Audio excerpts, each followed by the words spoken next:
الحمد لله وكفى وسلام على عباده الذين اصطفى أما بعد فأعوذ بالله من الشيطان الرجيم بسم الله الرحمن الرحيم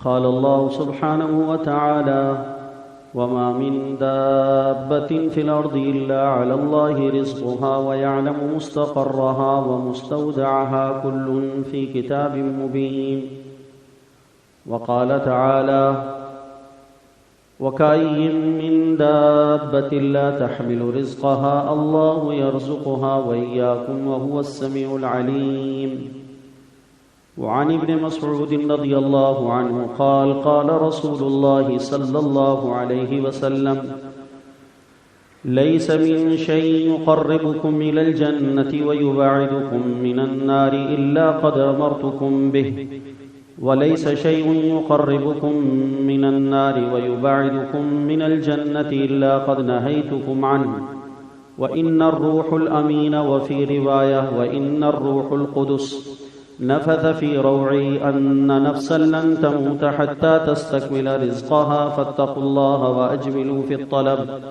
ولا يحملنكم استبطاء الرزق أن تطلبوه بمعاصي الله فإنه لا يدرك ما عند الله إلا بطاعته أو كما قال عليه الصلاة والسلام رواه البغوي في شرح السنة والبيهقي في شعب الإيمان۔ اللہ سبحانہ وتعالی نے اپنی تمام تر مخلوقات کی روزی کی ذمہ داری اپنے ذمے لی ہے، اور اس ذمہ داری کو اللہ تعالیٰ شروع سے لے کر اب تک اور آخر تک اللہ تعالیٰ بأحسن وخوبی چلا رہے ہیں اور چلاتے رہیں گے، اور تمام تر مخلوقات اس دنیا سے اس وقت برزخ کا سفر کرتی ہے اور عالم آخرت کی طرف برزخ کے راستے سے جاتے ہیں کہ جب ان کا دنیا کے اندر جو وعدہ اللہ نے ان سے کیا تھا اللہ نے اپنے اس وعدے کو ان کے ساتھ پورا کر دیا ہوتا ہے۔ اس لیے اس بارے میں ہم سب کو انتہائی سنجیدگی کے ساتھ مطمئن ہو کر اللہ کی ذات پر اطمینان کامل اور یقین کامل رکھتے ہوئے رزق کے بارے کے اندر زیادہ پریشانی کے اندر مبتلا ہونے کی اور اس میں 2 نمبر طریقے اختیار کرنے سے بہت زیادہ سنجیدگی سے بچنے کی ضرورت ہے۔ اللہ کے وعدے پر یقین ہونا چاہیے۔ جب انسان اللہ تعالیٰ کے وعدے پر یقین کر لیتا ہے تو اللہ تعالیٰ اس کو رزق جو دیتے ہیں تو اللہ تعالیٰ اپنے بندوں کو کبھی بھی حرام رزق نہیں دیتا۔ حرام رزق اللہ کبھی بھی بندوں کو نہیں دیتا۔ آپ سوچئے انسان اور جنات کو چھوڑ کر جتنی مخلوقات ہیں ان میں کوئی مخلوق کا کوئی فرد ایسا ہے جس نے آج تک کوئی حرام لقمہ روٹی کا کھایا ہو؟ کوئی ایک مخلوق آپ بتائیں کہ اس نے حرام رزق کا لقمہ کھایا ہو؟ تو آپ کو کائنات کے اندر ایک مخلوق بھی ایسی نہیں ملے گی کہ جس کی روزی اللہ تعالیٰ کے ذمے ہے اور اللہ تعالیٰ نے اس کو جو رزق پہنچایا وہ رزق اس کا حرام تھا اور اس نے حرام رزق کو اپنے پیٹ میں ڈالا۔ ایک مخلوق بھی ایسی نہیں۔ اللہ تعالیٰ نے اس کو حرام اور حلال کا مکلف نہیں بنایا، اس کو بس یہ حکم دیا ہے کہ جو رزق تو تلاش کر کر اپنے پیٹ میں ڈال لے گا یہ تیری روٹی ہوگی، تیرا رزق ہوگا اور تیرے لیے حلال ہوگا۔ تو بعض مرتبہ جانور اپنے مالک کے کھیت کے علاوہ دوسرے کے کھیت میں بھی چر لیتا ہے، لیکن جانور کے لیے وہ دوسرے کھیت میں جا کے چرنا حرام؟ بولو بھائی، نہیں ہوتا۔ وہ جانور ہے، اس کے پاس عقل نہیں ہے، اس کے پاس عقل نہیں۔ ایک کوا ایک بوٹی اٹھاتا ہے، ایک چیل ایک بوٹی اٹھاتی ہے، دوسری آتی ہے اور اسے جھپٹ کے چھین کے لے جاتی ہے، تو بظاہراً تو زیادتی نظر آ رہی کہ نہیں آ رہی؟ لیکن اللہ تعالیٰ نے ان کو حرام اور حلال کا مکلف رزق کے باب میں اللہ نے جانوروں کو، حیوانات کو، چرند پرند کو اللہ تعالیٰ نے حرام کا مکلف نہیں بنایا۔ تو اگر حرام کا مکلف بنایا ہوتا تو پھر شیر کے لیے ہرن کو پھاڑنا جائز نہیں ہوتا، چونکہ یہ تو ظلم کی اعلیٰ قسم ہے۔ ایک ہرن ہے، ایک گائے ہے، ایک بھینس ہے، بھینس کا بچہ ہے، ہرن کا بچہ ہے، شیر جنگل میں آتا ہے اور اس کی طاق میں بیٹھ جاتا ہے اور اس کو جھپٹ لیتا ہے۔ یہ کوے چھوٹی چھوٹی چڑیاؤں کو، آسٹریلین طوطوں کو چیڑ پھاڑ دیتے ہیں، تو بظاہراً تو ایک ظلم کی شکل ہے جو رزق کے حصول کے لیے، روٹی کے حصول کے لیے، لقمے کے حصول کے لیے اختیار کی گئی ہے۔ لیکن کیا شیر کو آپ ظالم کہہ سکتے ہیں کہ اس نے ہرن کو پھاڑا ہے؟ دیکھ کر آپ کو وہ جو سین ہے اس سے آپ کی طبیعت میں ایک بوجھ تو آئے گا کہ ایک معصوم اور کمزور مخلوق پر اتنی طاقتور مخلوق جو ہے وہ اس کو حملہ کر کر اس کو چیڑ پھاڑ رہی ہے اور اس کی زندگی کا خاتمہ کر رہی ہے، غصہ آئے گا۔ لیکن آپ اس سے اس کو لقمے کو اس کے لیے حرام نہیں کہہ سکتے آپ، یا کہہ سکتے ہیں آپ بتائیں؟ لیکن یہی کام انسان کرے۔ میرے ہاتھ میں سیب ہے، میں کھا رہا ہوں، دوسرا آیا اس نے جھپٹا مارا اور جھپٹا مار کے میرا سیب مجھ سے چھین کے لے گیا، تو یہ بھی تو وہی شکل ہوئی ہے نا، یہ نہیں ہوئی؟ بتاؤ بھائی، وہی شکل ہے کہ نہیں؟ لیکن یہ جائز ہوگا یا ناجائز ہو جائے گا؟ وہ دور لے گیا اور لے جانے کا اس نے سیب کھانا شروع کر دیا، میرے سے چھینا۔ اور گو کے مولویوں سے چھیننا آسان نہیں ہے۔ میں نے خواہ اپنی مثال آپ کو دے دی، آپ کی مثال دیتا تو زیادہ اچھا ہوتا۔ ہم لوگ خود دے دیتے ہیں نا، یہ اللہ ان کو جزائے خیر دے۔ تو یہ ناجائز ہے۔ تو سوائے انسانوں کے رزق کے باب میں حلال اور حرام، یہ دو فرق آپ کو کسی اور مخلوقات کے اندر نظر نہیں آئیں گے کہ اللہ نے دوسری مخلوقات کو مکلف نہیں بنایا، اور اللہ تعالیٰ نے ان کو روزی پہنچانے کا وعدہ کیا ہے اور وہ روزی ان کو اللہ پاک پہنچا رہا ہے، اور پہنچا بھی ایسے شاندار طریقے سے اور غالب طریقے سے رہا ہے کہ حدیث پاک میں آتا ہے، اللہ تعالیٰ کے پیارے نبی علیہ الصلوۃ والسلام کی حدیث کا مفہوم ہے، لو انکم تتوکلون علی اللہ حق توکلہ لرزقکم کما یرزق الطیر۔ اگر تم اللہ تعالیٰ پر اس طرح بھروسہ کرو جس طرح اعتماد اور بھروسہ اور توکل کرنے کا حق ہے، تو اللہ تعالیٰ تمہیں ایسے آسانی اور عافیت کے ساتھ اور اتنی بہترین انداز میں روزی پہنچائے گا، رزق پہنچائے گا، جیسے اللہ پرندوں کو روزی پہنچاتا ہے۔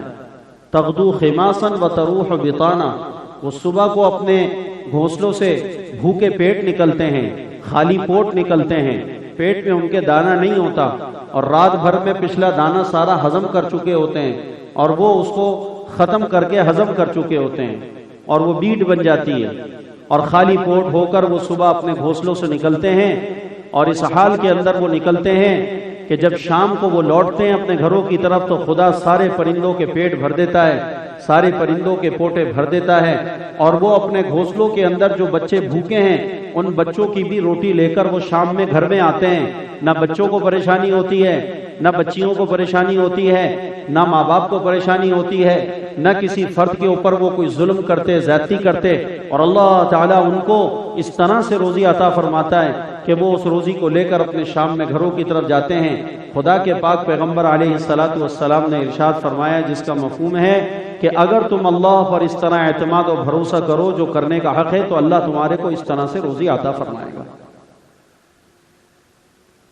تو یقین کی دولت، توکل کی دولت، اعتماد کی دولت آدمی کے لیے رزق کے راستے کو بہت آسان کر دیتی ہے، اس میں آدمی پریشانی نہیں اٹھاتا کہ اللہ نے یہ دنیا بنائی ہمارے لیے۔ حضور کی حدیث کا مفہوم ہے کہ آپ علیہ الصلوۃ والسلام نے فرمایا، ان الدنیا خلقت لکم وانتم خلقتم للآخرہ۔ اے لوگو، اللہ تعالیٰ نے یہ دنیا تمہارے لیے بنائی ہے، یہ ساری دنیا تمہارے واسطے بنی ہے، لیکن اللہ نے تمہارے کو اس دنیا کے لیے نہیں بنایا، اللہ نے تو تمہیں آخرت کے لیے یعنی اپنے لیے بنایا۔ تمہیں اللہ نے اپنے لیے پیدا کیا، آخرت کے لیے تمہیں بنایا۔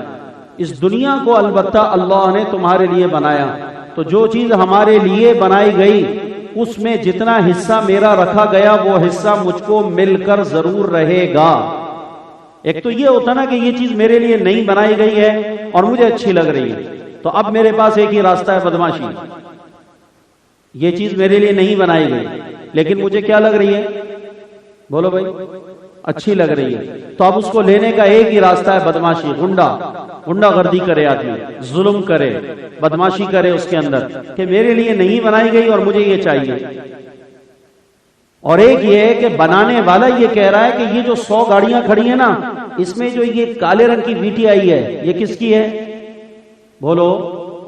یہ جو 100 گھوڑے کھڑے ہیں نا، اس کے اندر یہ چت کبرا جو گھوڑا ہے، یہ بنانے والا کہہ رہا ہے یہ 100 گھوڑوں میں سے یہ ایک گھوڑا کس کا ہے؟ بولیے بھائی، ہیں؟ میرا ہے۔ آپ اپنی طرف بولے نا، یہ 100 سیب جو میں نے پیدا کیے نا، اس میں جو 5 سیب ہیں یہ تمہارے ہیں۔ یہ کس کے ہیں؟ یہ جو آپ کو 100 پیاز نظر آ رہی ہیں، ان میں سے 5 دانے پیاز کے تمہارے ہیں، 2 تمہارے ہیں، 3 تمہارے ہیں۔ تو اب جب بنانے والا یہ وعدہ کر رہا ہے کہ یہ تمہارے ہیں، تو اس کا مطلب یہ ہوا کہ یہ تمہیں وہ خود پہنچائے گا، وہ تمہیں یہ خود پہنچائے گا، یہ وہ تمہیں خود دے گا۔ تو اب بنانے والے کے اس اعلان پر، بنانے والے کے اس اعلان پر اعتبار نہ کرنا، اعتماد نہ کرنا، بھروسہ نہ کرنا، اور خود اس میں گھس کے چھینا جھپٹی کر کے اس میں سے اٹھانے کی کوشش کرنا، تو یہ اللہ تعالیٰ کو خوش کرے گا کہ اللہ کو ناراض کرے گا؟ یہ عمل اللہ کو ناراض کرے گا۔ کیوں؟ کہ ان 100 پیازوں کی شکل ایک جیسی ہے، تجھے کہہ بھی دیا گیا ہے کہ اس میں سے 5 دانے تیرے ہیں، لیکن تجھے خبر نہیں ہے کہ ان 100 میں سے وہ 5 کون سے ہیں جو تیرے ہیں۔ اگر تو خود سے چھینا جھپٹی کرے گا تو ہو سکتا ہے کہ کسی اور کے دانے کو اٹھا کر لے آئے، اور دعویٰ تو تیرا یہ ہو کہ اللہ میاں میں نے کتنے اٹھائے؟ بولو، اللہ میں نے 5 ہی اٹھائے نا، آپ نے تو کہا تھا کہ 5 ہیں تیرے، میں نے 100 میں سے 6 نہیں اٹھائے، میں نے 5 ہی اٹھائے ہیں، تو لہذا مجھے اٹھانے کا اختیار ہے، اور میں نے از خود انتخاب کیا، خود میں نے اٹھائے ہیں اور یہ خود میں نے چنے ہیں، تو لہذا یہ میرے لیے جائز ہونا چاہیے، میرے لیے حلال ہونا چاہیے۔ کہا جائے گا نہیں، تو نے جلدی کی ہے، وقت سے پہلے تو نے اٹھانے کی کوشش کری اور تو نے اٹھانے کے اندر غلط طریقہ اختیار کیا، اس لیے تو اپنے بھائی کا حق اٹھا کر لے آیا۔ کس کا حق لے آیا؟ اپنے بھائی کا حق اٹھا کر لے آیا۔ اب آپ اس کا حق اٹھا کر لے گئے، آپ کا وہاں پڑا رہ گیا۔ اب وہ جس کا اٹھا کر لے گئے وہ آپ کے پیٹ میں حرام بن کر چلا گیا، اور آپ کا جو وہاں پڑا رہ گیا وہ آیا جس کا حق تم لے گئے ہو، وہ اللہ کے سامنے فریادی ہے کہ اللہ میرا حق کہاں ہے؟ اللہ سبحانہ و تعالیٰ فرماتے ہیں کہ تیرا تو لے گیا ظلم کے ساتھ وہ، اور اپنا چھوڑ گیا نادان، لہذا اب میں تجھے اجازت دیتا ہوں کہ یہ تیرا ہے، تو وہ اس کا کھا بھی رہا ہے اس کے لیے حلال، اور تو اس کا کھا بھی رہا ہے تیرے لیے۔ بولو، میری بات سمجھ میں آ رہی ہے آپ کو؟ اسی علماء نے لکھا وَمَا مِن دَابَّةٍ فِي الْأَرْضِ إِلَّا عَلَى اللَّهِ رِزْقُهَا وَيَعْلَمُ مُسْتَقَرَّهَا وَمُسْتَوْدَعَهَا كُلٌّ فِي كِتَابٍ مُبِينٍ۔ لوگوں نے باقاعدہ کاروبار کے اندر یہ بد یقینی کی وجہ سے یہ معاملہ کیا ہوتا ہے کہ خود کاروبار کر رہے ہیں اندر بیٹھ کر، اور اپنے بروکر دکان کے باہر کھڑے ہیں، ہر ایک نے اب یہ ڈبل سلسلہ، ایک تو اندر جو آپ کے ساتھ سامان لانا تولنا، اور 2-3 باہر چھوڑ رکھے ہوتے ہیں، جیسی وہ اس طرف کسی کو آتا ہوا ایک دم وہ گھیرتے ہیں، اس کو پکڑتے ہیں۔ اب بھائی خدا کے بندے، یہ اس گلی میں آیا ہے تو یہ گلی میں جوتا بک رہا ہے، تو یہ جوتے والی گلی میں آیا تو اس نے جوتا لینا ہی ہے، یہ کپڑے والی گلی ہے اس نے کپڑا لینا ہی ہے، یہ ڈرائی فروٹ والی گلی ہے اس نے ڈرائی فروٹ لینا ہی ہے، یہ جناب فلانی چیز ہے، یہ سبزی کی منڈی ہے اس نے سبزی لینا ہی ہے۔ اب باہر آدمی اپنے کھڑے کر کے اس کو گھیرنے کی کوشش کرتے ہیں، اس کو گھیرنے کی کوشش کرتے ہیں کہ کہیں یہ میرے مسلمان بھائی کی دکان پر جا کر نہ خرید لے اور اس کی جیب کا پیسہ اس کے غلق میں نہ چلا جائے، میرے غلق میں آ جائے۔ حالانکہ اس کو آزاد چھوڑنا چاہیے، وہ خود سمجھدار ہے، عاقل ہے، بالغ ہے، اس کو سمجھ ہے، اور اس کو حکم ہے کہ کم از کم 3 دکانوں سے ریٹ بھاؤ تاؤ معلوم کرو اور اس کے بعد خریدو۔ وہ پھرے گا، ریٹ لے گا، پوچھے گا، کرے گا، اور اس کے بعد اس کی جیب میں جس غلق کا پیسہ ہوگا یہ پیسہ اسی کے غلق میں پہنچ جائے گا۔ اگر تمہارے نصیب کا ہے اور یہ تمہاری دکان چھوڑ کے 4 دکانیں آگے بھی چلا گیا ہے، وہاں اللہ اس کا سودا بننے ہی نہیں دے گا، وہاں اللہ تعالیٰ ایسی شکل پیدا کر دے گا کہ یہ وہاں سے خریدنے کے لیے ذہنی طور پہ تیار نہیں ہوگا، اور یہ واپس پلٹ کر تمہاری دکان کے اوپر آئے گا اور پھر تم سے خرید کے لے کے جائے گا کہ اس کی جیب میں جو پیسہ ہے وہ اللہ نے تیرے مقدر میں لکھا ہے۔ جب تیرے مقدر کا ہے، تیرے غلق کا ہے، تو اس صورت کے اندر یہ پیسہ کسی اور کے غلق میں جانے والا، لیکن اس کا تعلق تو یقین سے ہے نا، اس کا تعلق تو یقین سے ہے۔ اب آدمی کا یقین یہ ہے کہ رزق چالاکی سے ملتا ہے، رزق ہوشیاری سے ملتا ہے، رزق تدبیر کے اندر بہت زیادہ گہری ترین اعلیٰ ترین شکلوں کے قائم کرنے سے ملتا ہے، رزق کے اندر کمپٹیشن کرنے سے رزق ملتا ہے۔ مارکیٹ میں کمپٹیشن کرو، مقابلہ کرو، رزق کس سے ملتا ہے؟ یہ جو لفظ ہے کمپٹیشن، اس کا معنی کیا بنتا ہے اردو میں؟ ہاں، مقابلہ بنتا ہے، کچھ اور بنتا ہے؟ تو میں اپنے طور پہ کر رہا ہوں، میں نے پڑھی بڑی کچھ بھی نہیں ہے انگلش، میں اپنے طور پہ کر رہا ہوں۔ لوگوں کے ذہن میں یہ ہے کہ جناب مارکیٹ کے اندر کمپٹیشن ہے، مقابلہ ہے، مقابلے کے اندر آدمی جتنا اپنے آپ کو آگے سے آگے کے مقابلے کے لیے پیش کرے گا، رزق اس کو ملے گا، رزق اس کو ملے گا۔ رزق مقابلوں سے ملتا ہے یا رزق مقدر سے ملتا ہے؟ بولو۔ اب کتنا غلط ہے جو ہماری مارکیٹوں کے اندر نظام پھیلایا گیا ہے، کتنا کافرانہ نظام ہے، اور مسلمان کو کتنے بڑے بڑے دھوکے دیے گئے۔ اس دھوکوں کی وجہ سے مسلمان اس دھوکے میں آ کر اپنے یقین کو بگاڑ کر وہ سبب ہی کو اصل سمجھ بیٹھا ہے، حالانکہ سبب اصل نہیں ہے، سبب اصل نہیں ہے، سبب اصل نہیں ہے، رب الاسباب اصل ہے، اللہ کی ذات اصل ہے۔ اللہ سبحانہ و تعالی جب کسی کو کوئی رزق کا حصہ دینے کا ارادہ کرے، اس رزق کے حصے کو دنیا کی کوئی مخلوق بھی استعمال نہیں کر سکتی۔ اگر کرے گی تو صرف حرام راستے سے کرے گی، اگر کرے گی تو کہ رزق انسان کے پیٹ میں حلال بھی جا سکتا ہے اور حرام بھی، کہ رزق کا لفظ اللہ نے استعمال کیا ہے، اور رزق اس غذا کو کہا جاتا ہے، اس چیز کو کہا جاتا ہے جو انسان کے بدن کا جزو بن جائے اور انسان کی نشو و نما میں، انسان کی حاجت اور ضرورت کے پورا کرنے میں کافی ہو جائے، اس کو کام آ جائے، جو اس کے بدن کو فربا کرے، اس کی نشو و نما کرے اور اس کو وہ غذائیت فراہم کرے، اس کو کیا کہا جاتا ہے؟ رزق کہا جاتا ہے۔ وَمَا مِن دَابَّةٍ فِي الْأَرْضِ إِلَّا عَلَى اللَّهِ رِزْقُهَا، اللہ کے ذمہ رزق ہے، تو اللہ تعالیٰ کہتے ہیں ہمارے ذمہ رزق ہے۔ اب رزق جو ہے یہ حلال بھی ہو سکتا ہے اور یہ رزق حرام بھی ہو سکتا ہے۔ کیوں؟ کہ رزق کے لیے مالکیت شرط نہیں ہے، رزق کے لیے ملک شرط، رزق پیٹ میں آنے کے لیے ملک شرط نہیں، رزق کے لیے مالکیت ملک شرط نہیں ہے۔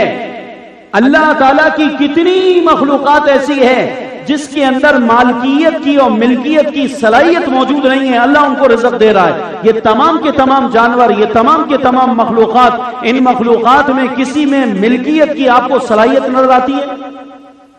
صلاحیت ہے کسی میں، لیکن بغیر رزق کی ملکیت کی صلاحیت کے اللہ ان کو رزق دے رہا ہے۔ تو رزق کے لیے مالکیت اور ملکیت کی جو ہے وہ قید نہیں ہے کہ آدمی مالک ہوگا تو وہی اس کا رزق بنے گا، آدمی مالک ہوگا تو وہی اس کا رزق بن سکے گا، جس رزق کا وہ مالک نہیں ہے وہ اس کا رزق نہیں بن سکتا، اس کی نشو و نما اور غذا نہیں بن سکتا، ایسی بات نہیں۔